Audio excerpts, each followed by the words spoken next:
Welcome back, everyone. I am the Depressed Eeyore, and this is Langrisser Mobile Apex Season 8.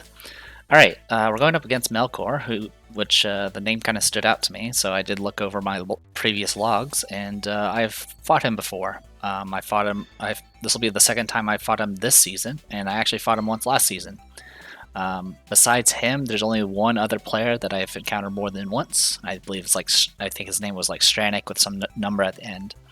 So I was kind of curious to kind of see how Melkor has been changing throughout the season, since obviously I fought him multiple times. Obviously, during a match, you don't actually know who you're up against, so the only hints you can possibly get is just looking at the box setup, which, since a lot of people tend to go very meta, it usually doesn't give you that much information. In any case, Melkor opened with banning my SP Sherry, and yep, that's kind of normal. I banned Ares. In all my matches against Melkor, I've always banned his Ares. His box tends to favor rush strategies, it looks like, trying to rely on Akaya and so forth. And you can see there's multiple accesses to teleports. Yeah, it's mostly a rush box with a mix of AoE and single target. The things that stood out to me, at least for this particular match for Melkor, once I reviewed all the previous battles, is the additions of characters like Rachel, SP, Hein, Bernhardt. Those are pretty big changes. The rest of them are kind of more or less the same. It's kind of interesting to kind of see how the box is being tweaked. I'll probably show the other matches in a faster format, just to kind of show the differences. But for right now, let's go ahead and dive right into this. So I banned Ares, grabbed Hilda. If you let me have Hilda, I will pick Hilda. They got my two teleporters. Or sorry, my two main teleporters, I'll say now, since I have Mu. Grabs their Hilda. And I went ahead and started going after their casters at this point. So this is actually a little bit different from the previous match I had with him, because I think he first picked Akaya. In any case, Kayura, I was a little torn on who to pick, to be honest. Since I lost my teleporter, or my main teleporters, I was like, well, I want an assassin, but I also want high mobility. And I wasn't entirely sure what my opponent was going to lean towards. And I was also concerned whether or not I was going to be able to get buffs or not. So I just went Kayura, because Kayura can self-buff if necessary. And I do have enough characters that have mass attack that it shouldn't be an issue. They went after Florentia and Mu, of all characters. So my Mu is only 4 stars. I have yet to actually see her in combat. I did use her in a few main story battles, because it's hilarious being able to just teleport across the entire map. Anyway, they went SPL1, which is definitely a staple on what Melkor usually picks. Went straight for Florentia and Lycoris at this point. My opponent did have 4 healers, essentially, plus some passive healers. I was a little torn on who to go for exactly, but I figured if my opponent tries to go rush, I can just go straight forward, getting rid of all their healers at this point. Take Marielle. This is to ensure I had a little extra healing just in case we run into Bernhardt shenanigans, or any other AoE shenanigans. It also gives me access to mass attack, so if I need to, I can always make Marielle into a pseudo support. They went after my other 2 healers, so at this point I only have 1 primary healer left, which is Sissy White, which she hasn't seen battle yet. Went with Bernhardt, so I was like, okay, probably going to take, Sword Dance or whatever. But since he picked Bernhardt, I was like, alright, I'm going to give you no primary healers. Go ahead and grab Sissy White, because that was kind of my only option. Sissy White also has mass attack, so I can now devote Marielle to full attack. I was a little concerned still, because if I do take mass attack plus the 3C on Sissy White, that means I don't really have area heal. But I don't think that's really the end of the world. My opponent went for the rest of my assassins, leaving me with either a tank or Helena, of all people. Went Juggler, so kind of a bulky team here. At this point, I was like, alright, I'm not going to let you have a Kaya. I don't want you to have extra mobility, and I don't want you to have a teleport. I was pretty comfortable that I could kill Yulia using Helena, And then Rachel doesn't actually have a faction buff. So with that, I grab, or sorry, yeah, Rachel doesn't have a faction buff, which they take Rachel.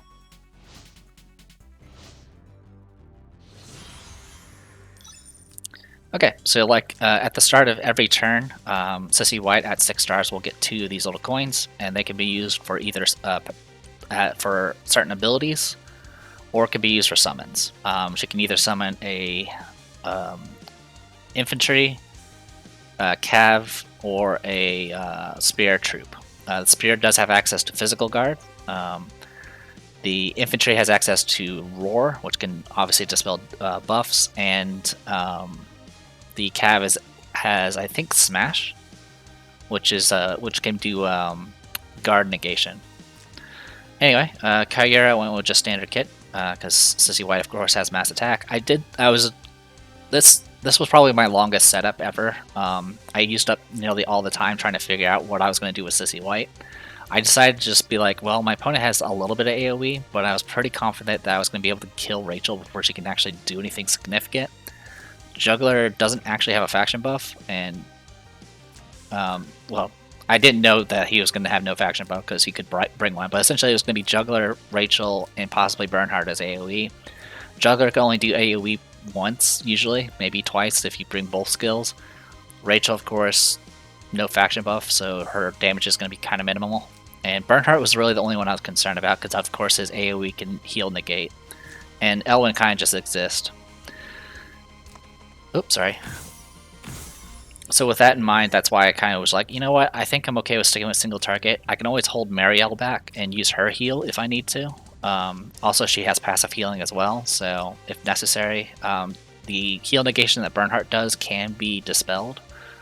And really all I need to make sure of is Hilda stays alive long enough to soak hits, and making sure that Rachel doesn't go ham on my group. In any case, as for my first turn, I wasn't entirely sure how I wanted to open, so I, when in doubt, just use Helena, because wherever you move her, she can get the movement back for free. Speaking of AoEs, my opponent didn't bring as many as I thought. Bernhardt only didn't actually bring Sword Dance, he brought Shield Bash, which can still be dangerous because it can stun my tank, and of course Juggler can negate my guard using the 3C. So I think the idea was possibly to try to close the distance and then just disable the tank long enough to kill everything else.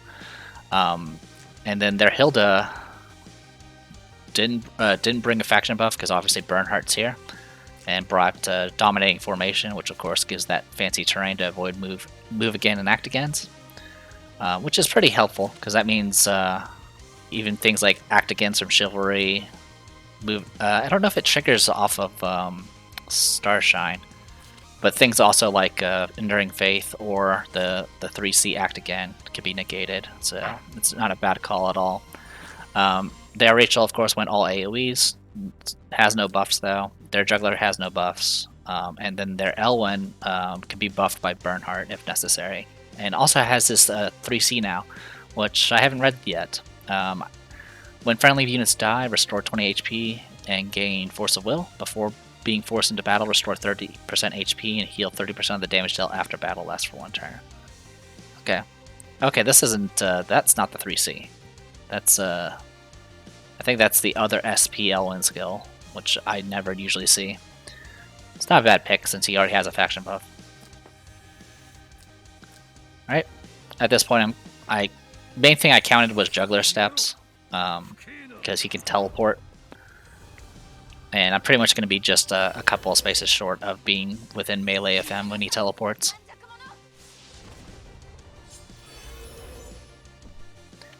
And even if I did something wrong with my positioning, I can always default to summoning a Spear Guard to put up a quick defense.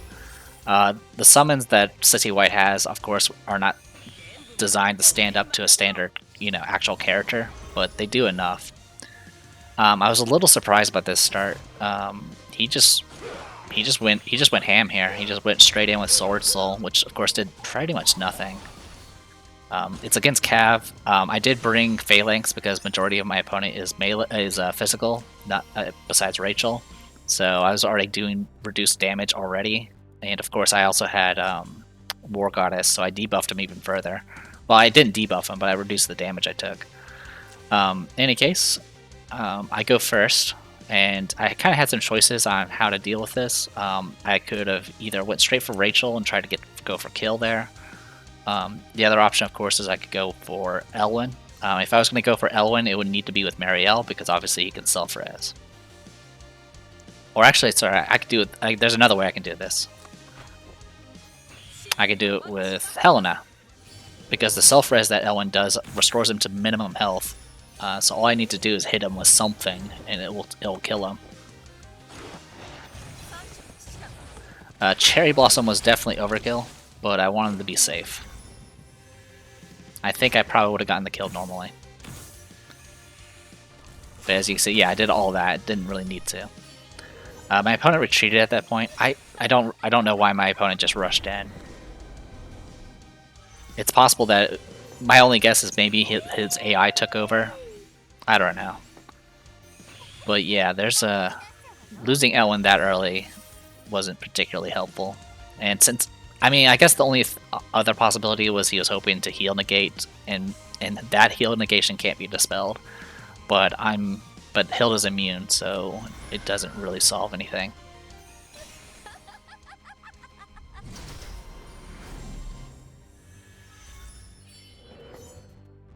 Yeah, I think it was around this point that I realized, oh, their Bernhardt doesn't have Sword Dance. But in any case, I went ahead and attacked. Thorns did proc and it nearly killed Kyura. That would have sucked. But essentially the idea here was I would be able to, they don't have a healer. The only passive healing they have is from Juggler, which only doesn't is pretty limited to himself. And Rachel, who could only do passive healing when she does damage. So the idea, of course, is I can bypass guard a second time and just finish off Juggler if I need to. Since I did kill Elwyn early, I gave up initiative, so my opponent will be going first. And so it's going to open with Master of Ice. I was a little concerned about the guard negation, so I tried to position myself in a way that at least somebody can escape if I need to. But he has 7,000 HP left. It's not going to last. So I was like, alright, well, I'm just going to kill in place. I mean, this did kill my mobility quite a bit. Like, look, Marielle can't go anywhere because right now everything is water, so it's pretty rough. Alright, Shield Basp, which does stun. But at this point, I've already swapped my class to Cavalry, so there was no way for him to actually do anything significant, and that's kind of when my opponent gave up. So, kind of a strange match. So what I want to go ahead and do is kind of show off the previous matches we had with him, just to kind of see kind of how he changed. Like I said, I fought him once last season, and I fought him twice this season. I've won every match, which you guys have already seen once, so that's why I'm going to be trying to... I'll cut off the animations and all that. So yeah, this was the first time we encountered him. This will occur if it's from like a previous season or a previous major patch. This warning will come up. It should be fine though, because I've already tested it. Alright, so what we're going to do here, so you can see how the box is a little bit different. Still a very heavy significance on mobility. We got SB Hine still, you still have a Kaya. You can see we have Rian here. We got a Melda, and then a variety of ways to kind of mess with bypassing guard. In this case, he brought Ledin to either yank somebody away or to, move, get up next to, or yank away the tank or yank away somebody else and essentially mess with mobility that way. And of course, another standout out here is Arian Rod. As far as I mentioned, this is from the previous season, so you can definitely see where my box came from. You can see I'm still using Sheltier, still using Patsier, Young Jessica, Naomi, the kind of the standard kit here. So my opponent's first ban against me at this point was Rosen CL, and then went Juggler. I went straight for their Rian, of course, because Rian sucks. started getting rid of their teleports. Went with my standard kit here. They go after my casters. Like I said, a staple for Melkor is usually to take SPL in, even when it doesn't really feel right. Started going after their Yulia. He also had Yulia in his box every time, but I've not seen that Yulia in action. Went Marielle. They went from some of my assassins. They take Aryan Rock. Sorry, my mouse accidentally readjusted the window, so I wanted to be safe there. Anyway, Florentia. Go after my healers, I guess. and Lycoris, they grab Akaya. And at this point, I was like, alright, well, I'll get rid of your Act Again and your Hilda. So your only tank is Juggler now. Grab Toa. Oh yeah, also have Toa in this one. Take a Risen Seal, and I take Shaltir.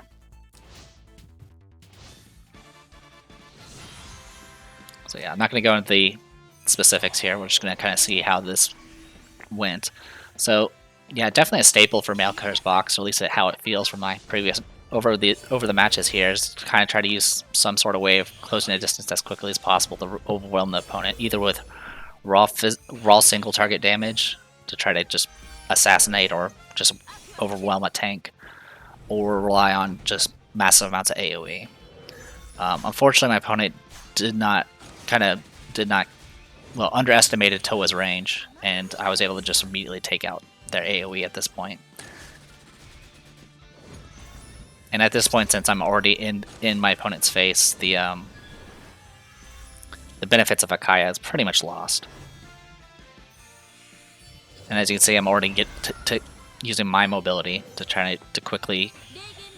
I use Toa to kind of essentially get the initial first blood in, tangle up their formation, while getting my characters up to speed.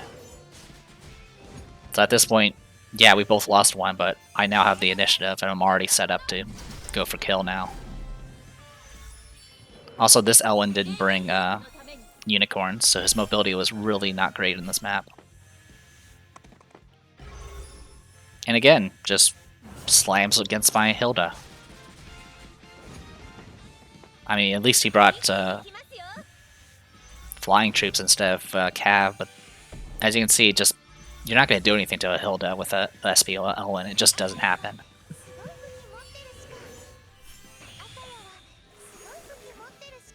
In any case, I'm already taking advantage of my Act Agains. One thing I am curious about as far as my opponent's concerned, obviously my opponent didn't bring Wild Power. Oh, that's right, Dark Reaper was the other ability, so semi-offense. So yeah, Melkor doesn't rely on the Act Again teleport that Akaya also has. So yeah, Spears against Cav. And Shaltir actually has really awesome stats when she's at max HP. So at this point, you know, obviously I just overwhelmed their primary DPS. I just dispelled all the tank's buffs. My Shaltir's in position to act again with Frenzy. And at this point, you know, still trading kills. I mean, it's 3-on-3 at this point, but at this point, there's just nothing they can do. I get my Act Again. Yeah, and I don't even think I have buffs on this Shaltir, but still, you know, 1530 attack. It's pretty insane. And then, obviously, the other match was on this season. So let's go ahead and take a look at that, just to kind of see how it changes. Like I said, honestly, it's kind of interesting just to kind of see how. I mean, obviously, part of the reason to watch any of these videos is to kind of see how someone's box kind of evolves and their strategies change, or you know how they overcome any limitations they put on themselves. And this is kind of just an opportunity to kind of see somebody else's from the other side for an opponent that I fought multiple times. So, like I said, a lot of the staples. You can see Akaya's still in there. Didn't actually bring Yulia. Oh, I thought Yulia was in every box. It's not in this one. Okay, and as you can see, this is when he starts using Tensei Jessica, so he has an actual another teleport that doesn't rely on Hein. You can definitely see he definitely has changed his box quite a bit compared to the previous match, and even the match that we just showed for the video for this week. It definitely shows a lot of differences. Um, a lot of act-agains, a lot of mobility. Brought in Rio. I'm kind of curious I'm kind of wondering if Melkor brought Rio just as as band bait. Like, I don't know if he actually has that character built and just grabbed him because he's a newer character. I don't remember the exact time frame this battle happened. I think it was around the time. It is around the time Kyura came out. So yeah, it's the same situation. In any case, my opponent did ban Kyura first, which makes sense. I think this may have been the week where that banner came out. Obviously, got rid of the Ares. Oh, sorry. And then, kind of, I went. Whatever purpose Rio had, I definitely did not want to deal with him, so I banned him. And also, my opponent, I went Akaya first, so definitely going Rush, and I'm kind of trying to make up for this. Like I said, this was on the same season, so you guys have already seen this particular match recently. But you can kind of see how his play has either, changed, improved, or not improved. Yeah. So this is the match where I messed up real bad with Tsubame. Where I moved up here and was in essentially AoE range of Lycoris.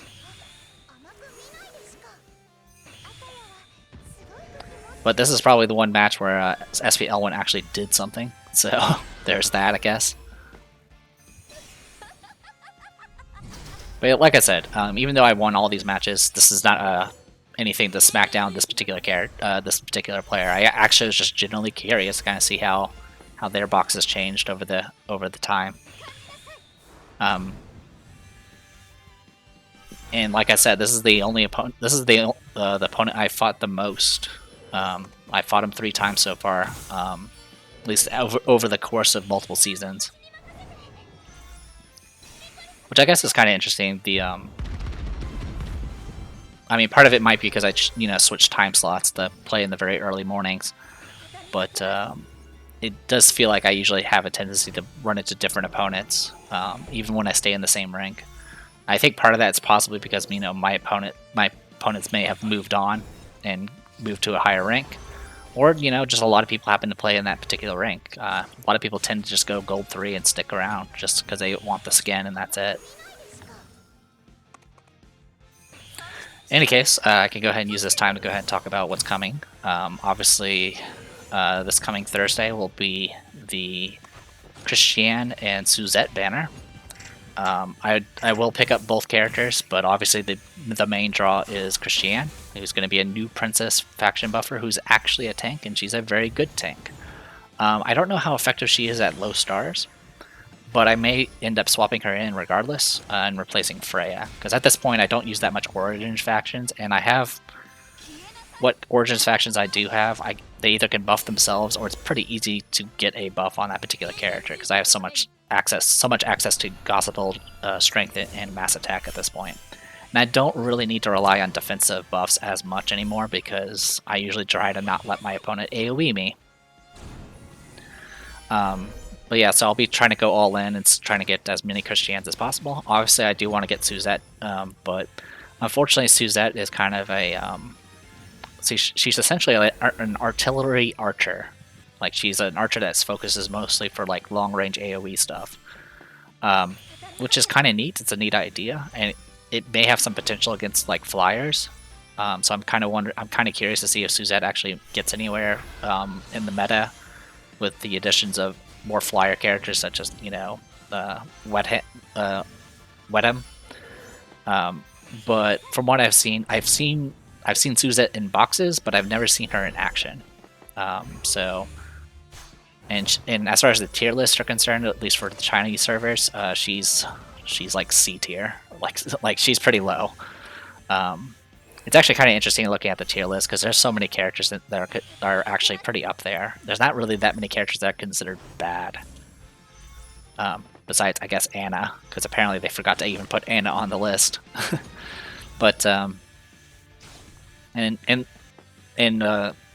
future SP characters that are coming out have actually been kind of promising. They actually have in the Chinese server, they've done their first SP character of a R rarity character.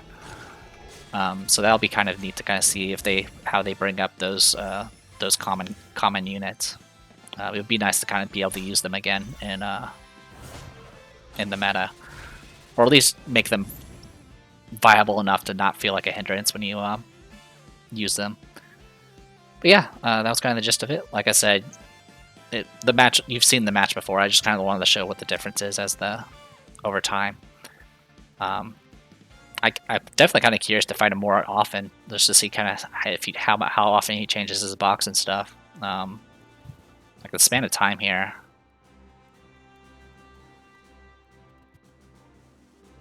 What was that? 18th.